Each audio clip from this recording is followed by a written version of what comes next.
1983 চনৰ 14 ফেব্ৰুৱাৰী বাৰটো সোমবাৰে আছিল সম্ভৱ। তেতিয়া ইলেকশ্যন এটা হৈছিল, মানে আমাৰ অসমত এটা যিটো ৰাজ্য লোকসভাৰ ইলেকশ্যন আছিল, সেই ইলেকশ্যনত আমাৰ অসমৰ জনসাধাৰণে এইটো বৰ্জন কৰিছিল। কিন্তু আমাৰ তাৰমানে ইহঁতে চৰকাৰে আমাৰ ভোটৰ সেইকাৰণে কেন্দ্ৰ আছিল সৰ্থেবাৰী পাৰাগুচি বুলি। তাত আমি গোটেই ৰাইজবিলাক সেই অঞ্চলৰ ৰাইজে গৈছোঁ, মানে প্ৰায় 20-25 হাজাৰ মানুহ হৈছে।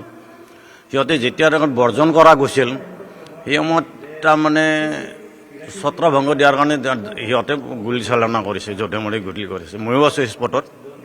এইটো মানে মই তেতিয়া বেছি হেৰি নাই, মই মেট্ৰিক পাছ কৰিছোঁ 1983 চনত। সেই সময়ত দাদা মৃত্যুৰ সময়ত মোৰ কলাতে হৈ গ'ল পুলিচৰ গুলি। তাত ভোটৰ বাকচৰ সেই সময়ত যিটো ইলেকশ্যন হৈছিল তেতিয়া তাত গুলি কৰিলে। আৰু ৰাতি আমাৰ হাইস্কুলতে এটা ৰাজহুৱা জেগাত ৰাতি 10টা দাদা নিশ্বাস ত্যাগ কৰে। আৰু সেই সময়ত আৰু বিভিন্ন শুভাকাংক্ষীবিলাকে আমাৰ খা খবৰ লৈছে, এতিয়াও লৈ আছে ধৰক হেৰি কৰি।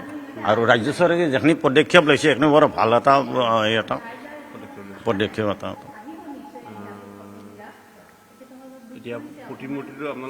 সেইটো এটা অলপ বেয়া লাগিছে, কিন্তু তেখেতসকলে আশ্বাস এটা দিছে যে হ'ব। আমিতো 2 বছৰ আগে দিয়া গৈছে ফটো সহকাৰে, হিষ্ট্ৰীখিনি যিখিনি পেপাৰ পত্ৰ আছিলে সেইখিনি এটা হেৰি কৰিছে।